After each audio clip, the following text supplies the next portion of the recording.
안녕하십니까, 이형입니다. 안녕하세요. 오늘은 프리뷰 네 번째 팀이죠. 피츠버그 얘기를 해보도록 하겠습니다. 저희가 라이브 때 피츠버그가 첫 번째 팀이 아닐까 이런 예상을 하셨는데 예상 근거가 정확하셔가지고 제가 5번째 안에 넣겠다고 했잖아요. 그 5번째 안에 넣었습니다. 그러면은 2024 시즌 성적부터 짧게 알아보고 하겠습니다. 2023 시즌과 똑같은 성적을 거뒀습니다. 76승 86패 4할 6푼 9리의 승률을 기록을 했는데 2023 시즌에는 4위 했는데 지난 시즌에는 최하위를 기록을 했습니다. 전반기에는 5할 승률을 유지했고 7월까지는 와일드카드를 노려볼 수 있는 위치였었는데 7월 31일 이후에 21승 34패 승률이 3할 8푼 2도 내셔널리그 최하위까지 떨어졌거든요. 그러다 보니까는 피츠버그의 한계를 또 한 번 실감할 수 있었던 시즌이었었고요. 오프시즌 얘기를 해볼게요. 메이저리그 FA 계약으로는 앤드루 맥커친을 다시 또 붙잡았고요. 그리고 애덤 프레이저도 다시 데려왔습니다. 그리고 케일러 퍼거슨을 1년 300만 달러 계약을 했는데 이 선수를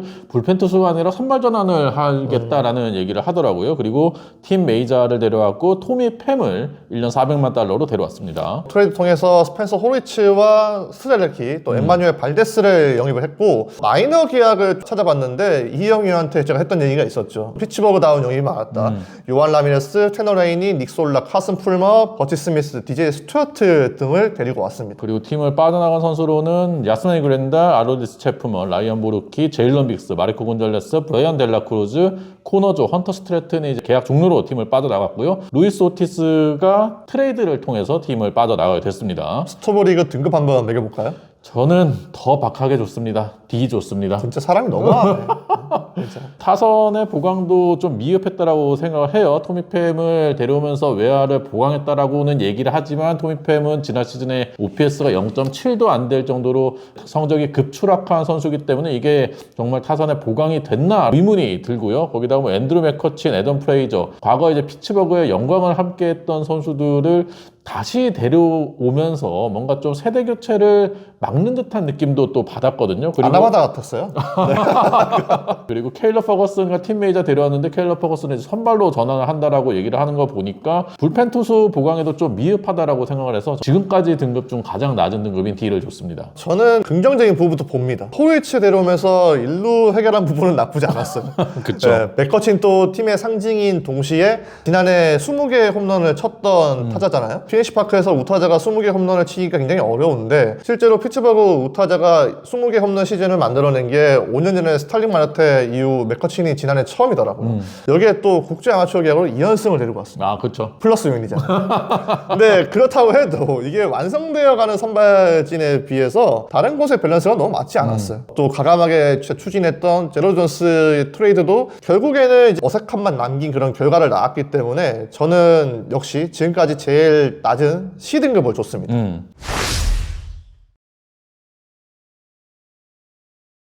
그러면 예상 라인업 알아보도록 하겠습니다. 토미팸이 영입이 되면서 1번에 토미팸, 2번에 브라이언 레이놀즈, 3번에 오닐 크루즈, 앤드류 맥커친, 조이 바트, 스펜서 호리츠, 그리고 닉 곤잘레스, 키브라이언 에이즈, 아이제이아 카이너팔레파가 타선을 이루게 됩니다. 네, 예상 선발진을 보시면 뭐 케일러 퍼거슨이 선발 전환한다는 예고가 있었지만은 폴 스킨스, 미치 켈러, 제러드 존스, 벨리 폴터, 오비에도가 토미전에서 돌아오죠. 그리고 예상 불펜 데이빗 베드나가 마무리를 볼 것으로 보이고요. 데니스 산타나, 콜린 홀더맨, 카르멘 머진스키, 그리고 팀 메이저로 구성이 되게 됩니다. 관전 포인트 3가지 알아보겠습니다. 제 첫 번째 관전 포인트는 삼각편대 결성될까입니다. 역시 선발 얘기는 안 할 수가 없네요. 네, 피츠버그의 지금 현재 최대의 강점이라고 할 수 있는 게 선발 투수이기 때문에 당연히 좀 겹칠 수밖에 없는 얘기라고 생각하고요. 지난 시즌 신인왕을 받았던 폴 스킨스와 함께 지난 시즌 초반에 가능성을 보여줬던 제러드 존스, 그리고 올 시즌 데뷔가 상당히 유력한 버바 챈들러, 이 3명의 젊은 강속구 투수들이 피츠버그의 선발 삼각편대를 이루지 않을까라고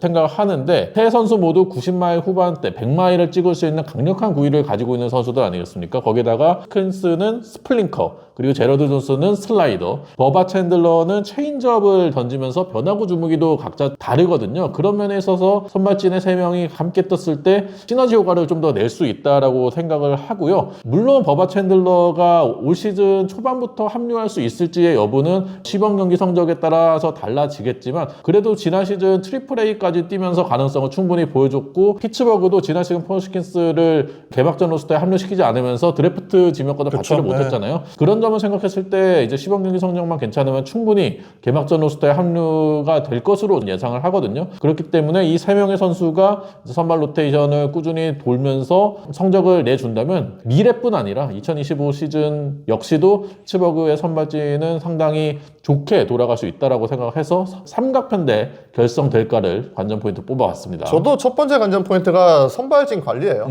많은 팀들이 피츠버그에게 가장 부러운 점은 선발진이라고 생각을 하거든요. 뭐 이미 리그를 대표하는 투수가 된 폴 스킨스를 비롯해서 제로드 존슨, 미치 켈러, 폴터, 오비에도 다 준수한 선발 투수들이거든요. 이미 이제 5선발이 완성된 상태에서 피츠버그 팜에도 앞서 이제 이현이 소개를 했었던 버바 챈들러가 올라올 것이 유력하고, 여기에 2022년 드래프트 1라운더인 톰 해링턴과 브렉스턴 애쉬크래프트도 빅리그 레디가 된 투수들이잖아요. 특히나 해링턴 같은 경우에는 지난해 마이너리그에서 도합 볼넷 비율이 4.1%였습니다. 100이닝 이상 던진 모든 마이너리그 통틀어서 5번째로 좋았던 선수였었고, 이미 올해 컨트롤에서 7점을 받은 상황이더라고요. 그래서 저는 이 선수들도 올해 메이저리그에서 볼 수 있는 가능성이 있기 때문에 피츠버그는 현재 선발진이 차고 넘친다, 이렇게 표현해도 과언이 아닐 것 같고요. 이게 다른 팀들이 지금 선발 투수 난에 시달리고 있는 반면에 피츠버그는 지금 선발진 교통정리가 필요한 상황이란 말이에요. 그래서 일단 저는 이 투수들이 메이저리그에서 제대로 진짜 안착을 할 수 있도록 심혈을 기울여야 된다고 보고 있고요. 그래야 이제 좀 남부럽지 않은 선발진을 구축을 할 수가 있고, 또 트레이드를 추진을 할 때도 트레이드 주도권을 질 수가 있기 때문에 현재 선발 투수감으로 여겨지고 있는 선수들을 제대로 잘 키우는 것이 중요하다고 생각을 해서 선발진 관리를 써봤습니다. 제 두 번째 관전 포인트는 또 커친입니다. 앤드루 맥커친이 지난 시즌 앞두고 1년 계약으로 피츠버그에 왔는데 이번에도 또 1년 계약을 맺으면서 피츠버그에 남게 됐어요. 물론 지난 시즌에 앤드루 맥커친이 못하지 않았습니다. 20홈런 때려내면서 지난 시즌 20홈런 타자가 3명이었는데 레이놀즈, 오넬 크루즈, 그리고 앤드류 맥커친이었어요. 맞아요. 네. 그렇기 때문에 뭐 타선에 당연히 중요한 역할을 하는 선수는 맞지만, 그래도 저는 피츠버그가 이제는 타선이 브라이언 레이놀즈를 중심으로 돌아가야 된다라고 생각을 하거든요.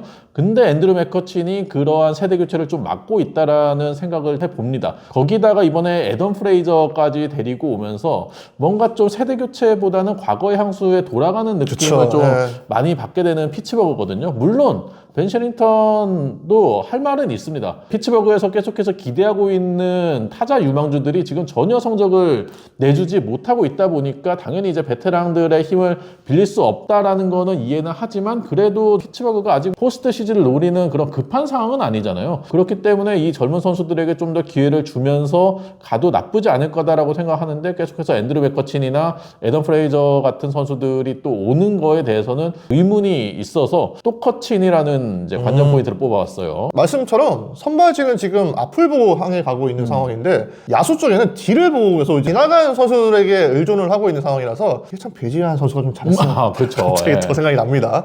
저 금이 한양입니다. 맥커친을 의미하는 말일 수도 있는데 맥커친 아니고요. 2008년 드래프트 그라운드에서 피츠버그 지명을 받고 2012년 메이저리그 데뷔전은 피츠버그 유니폼을 입고 데뷔 첫 타석 클리프리를 상대했던 선수였죠. 맷 태그 타격 코치 이야기입니다. 지금 쉘턴 감독 부임한 이후에 피츠버그 타격 코치가 3번째로 바뀌었어요. 닉 에스타인하고 앤디 헤이스 실적을 내지 못하면서 해고가 된 상태였고, 지난 11월에 맷 태그 타격 코치가 부임을 했는데 작년에 토론토 타격 코치 보좌를 수행했거든요. 근데 코치로서 아직까지 뚜렷한 족적을 남기지 못했음에도 불구하고 세링슨 회장이 더 명성이 높아지기 전에 데리고 왔다, 이런 말을 또 했더라고요. 피츠버그 타선이 저희가 과거를 역행하고 있다고 말할 정도로 뭔가 획기적인 변화가 필요하거든요. 지금 지난해 팀 타율 리그 14위, 출루율 14위, 장타율은 최하위, 경기당 평균 득점도 4.1점으로 리그 평균 4.5점에 미치지 못했잖아요. 태그 타격 코치가 한 유튜브 채널에서 인터뷰하기를 일단 준비를 엄청나게 강조를 하더라고요. 결과에 대해서 논하기보다는 왜 이런 결과가 나왔는지를 따져봐야 한다는 얘기를 했었는데, 저는 이게 피츠버그 젊은 선수들하고 좀 잘 어울릴 수도 있다, 그런 접근법들이 보고 있고, 85년생으로 젊은 코치예요.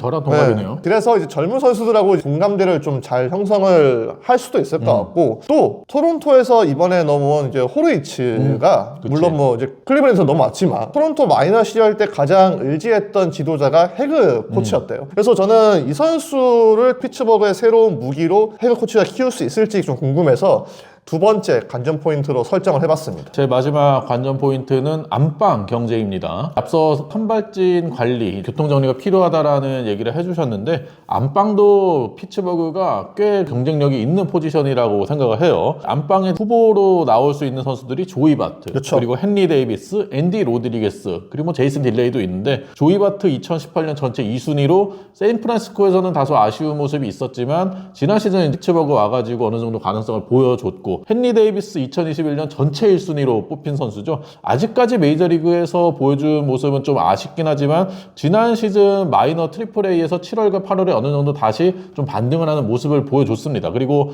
앤디 로드리게스 지난 시즌에는 팔꿈치 수술 받으면서 한 경기도 뛰지를 못했지만 2023 시즌을 앞두고 피츠버그 넘버원 유망주 맞아요. 출신이거든요. 그리고 2022년에 마이너에서 3할 때 타율과 25홈런을 치면서 공격도 괜찮은 모습 보여줬고 수비력도 제가 봤을 때는 뭐 조이 바트나 헨리 데이비스보다는 앤디 로드리게스가 수비력 면에서는 가장 좋은 선수라고 평가를 하거든요. 물론 셰링턴이 조이 바트가 지난 시즌 보여준 모습이 있기 때문에 주전 포수를 할 것이다라고 일단 얘기를 해놓긴 했지만 시즌 지나가면서 성적에 따라서 헨리 데이비스와 앤디 로드리게스도 언제든지 주전으로 올라올 수 있는 능력을 가지고 있는 선수들이라고 생각하거든요. 아직까지 어린 선수고 가능성들이 많은 선수들이라고 생각하기 때문에 이 선수들이 정상적으로 꾸준히 이제 성적을 올려줄 수만 있다면 피츠버그 안방도 꽤나 리그에서 경쟁력을 가질 수 있는 곳이라고 생각을 해서 안방 경쟁을 뽑아봤습니다. 중요한 포인트죠. 안방이 안정이 돼야 후타에서 안정이 될 수 있는 부분이다 보니까. 근데 저는 헨리 데이비스는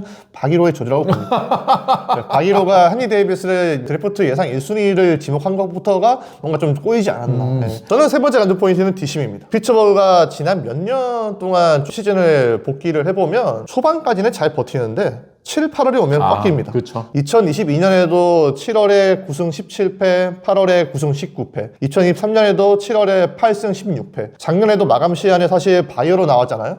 8월에 8승 19패로 바로 고꾸라졌습니다. 계속 이런 패턴이 좀 반복이 되다 보니까 초반에 아무리 잘 나가더라도 저러다 또 떨어지겠지. 이런 좀 기대감이 떨어지더라고요, 이제는. 또 순위 경쟁은 7, 8월부터가 본격화된다고 볼 수가 있는데 계속해서 올해도 7, 8월에 미끄러지다 보면은 이게 좀 징크스로 남을 수도 있다고 봐가지고 한번 이제 언급을 해봤고 또 하나의 뒷심은 뒷문입니다. 데이비 베드나가 지난 그렇죠. 시즌 정말 심각했죠. 너무 안 좋았어요. 베드나가 갈피를 잡지 못하면서 지난해 피츠버그가 9회 이후 연장전 포함 ERA가 4.86으로 전체 세 번째로 나빴거든요. 저는 이게 언급을 할 필요가 있다 해서 뽑아왔습니다. 키플레이어 알아보도록 하겠습니다. 제 키플레이어는 오닐 크루스입니다. 아, 중요하다. 난 생각했었는데 진짜. 아니 왜냐면 나 불안해 사실. 기대도 되는데 불안해. 오닐 크루스가 통산 유격수로 DRS가 마이너스 9였고요. OA가 마이너스 13이었습니다. 그러면서 결국에는 지난 시즌 후반에 중견수로 포지션을 바꿨죠. 프로 와가지고 처음으로 중견수를 보다 보니까 좀 헤매는 모습이 있었는데 올 시즌은 아예 처음부터 중견수로 시작을 하고 겨울 시즌에 열심히 훈련을 했기 때문에 지난 시즌보다는 좀 더 안정된 모습의 중견수 수비를 좀 더 기대를 해볼 수 있겠고요. 이 선수가 지난 시즌 외야에서 보여준 송구의 속도가 99.1마일입니다. 송구 하나만큼은 정말 뭐 유격수로서도 그렇고 외야에서도 가장 강력한 송구를 뿌릴 수 있는 선수이기 때문에 이제 수비 범위나 이제 안정성 면만 찾아준다면 충분히 중견수로서 성적이 기대가 되는 선수고요. 지난 시즌에 20홈런 20도루 기록을 하면서 주루와 타격에서 뭐 전부 다 좋은 모습을 보여주긴 했지만 삼진을 여전히 많이 당했어요. 지난 시즌도 181 삼진 당하면서 메이저리그 최다 7위를 기록을 했거든요. MLB 네트워크 패널이 이제 션 케이시가 오닐 크루즈에 대해서 얘기하기를 일관성 있는 모습이 좀 더 나와줘야 된다. 타구 속도나 발사각 이런 게 아무리 좋아도 헛스윙이 많이 나오면 말짱 헛쏘고다 이런 얘기를 하면서 오닐 크루즈가 이제 좀 더 성장하고 각성하기를 촉구를 했거든요. 올 시즌에는 헛스윙을 좀 더 줄이는 모습이 나와줘야 되고 지난 시즌 막판에 좌투수를 상대로 3할 때 성적을 기록하면서 좌투수에 대한 약점을 어느 정도 극복하는 모습이 나와줬거든요. 이런 약점 극복을 올 시즌에 헛스윙을 줄이는 쪽으로 나와줘야 되고 피츠버그 입장에서는 유격수에서 외야수로 전향한 케이스 중에 아주 성공 사례 있지 않습니까? 페르난도 타티스 그렇죠. 주니어, 오닐 크루즈가 타티스 주니어 같은 선수가 되어주기를 기대를 하고 있을 거예요. 근데 걔는 우익수잖아요. 뭐 똑같은 외야로 나갔으니까. 근데 이게 작년에 피츠버그 휴스턴 심지어 이 중계가 기억이 나요. 그러니까 오니클스 그때 유격수 수비 너무 엉망이어가지고 제가 순간적으로 중계 중에도 욕할 뻔했어요. 뭐죠 저거는? 이랬어. 그러니까 원래는 이제 우리가 중계 중에는 최대한 말을 정화를 하면서 멘트를 가다듬는데 너무 얼토당토하는 수비를 하니까 이게 진짜 찐 반응이 나온 거예요. 그 정도로 좀 수비에서 불안함이 컸던 선수인데 중견수가 사실 난이도가 쉬운 편이 그렇죠. 아니잖아요. 네. 절대. 캐탈마르트도 미들 인피더 보다가 중견수 가서 좀 안 좋았었는데 오닐 크루스가 중견수로 가서 괜찮을까가 진짜 걱정되더라고요. 다행히 키플레이어로 언급이 됐네요. 저는 키플레이어 베드나입니다. 베드나는 지난해 62게임 나와서 ERA가 5.77이었잖아요. 부인은 괜찮았는데 너무 저희가 알고 있던 투수가 아니라 완전히 다른 투수로 전락을 해가지고 좀 충격이었어요. 강백은 부상부터 시작을 해서 왼사근 쪽 부상도 있었고 또 여기에 이제 트레이머 메이가 본인 유튜브 통해서 이제 밝히기를 투구 습관 노출된 것 같다. 이런 말을 또 하더라고요. 포심의 성적도 많이 떨어졌고 본인이 가지고 있었던 다른 주무기를 또 이제 다 묶여버리는 그런 상황이었거든요. 그래서 베드나가 좀 자신감을 많이 잃게 된 그런 부분이 아마 피츠버그가 시즌 중반부터 순위 경쟁을 하는 데 있어서도 마이너스였을 것 같은데 저는 이거는 분명히 좀 개선이 돼야 된다 보고 있고 일단 포심 제구를 바로 잡는 것부터가 출발이 돼야겠죠. 그리고 상대 타자가 쉽게 예측하지 못하도록 레퍼토리도 변화를 주는 게 이제 중요할 것으로 보이고요. 지난달에 제가 베드나 인터뷰를 찾아보니까 반등을 위한 좀 강력한 의지를 보여주고는 있더라고요. 그래서 좀 한 번 더 속아보자는 취지에서 베드나를 한번 선정을 해봤습니다.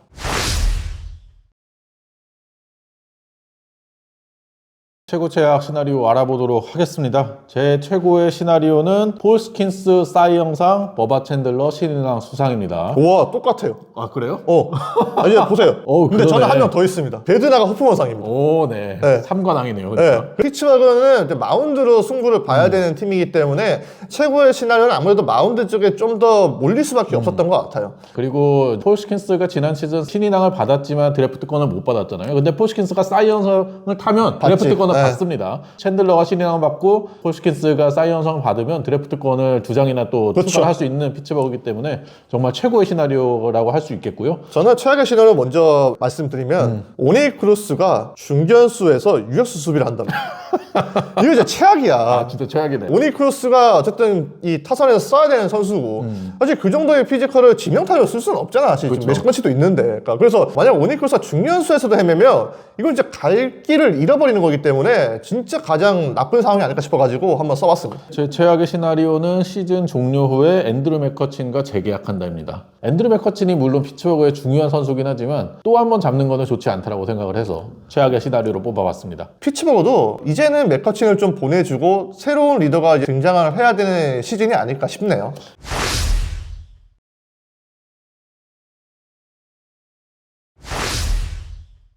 저희가 프리뷰 네 번째 팀이죠. 피츠버그에 대해서 알아봤는데요. 여러분이 생각하는 피츠버그에 대해서도 댓글로 많이 달아주시기 바랍니다. 네, 그리고 미리 말씀드리면은 향후 몇 팀은 좀 우울합니다. 마음을 좀 단단히 먹으시고 그 프리뷰에서 희망을 좀 발견하실 수 있는 시간이 됐으면 좋겠네요. 네, 최대한 밝은 프리뷰로 해보도록 하겠습니다. 그럼 구독과 좋아요 부탁드리고요. 다음 영상으로 찾아뵐게요. 안녕.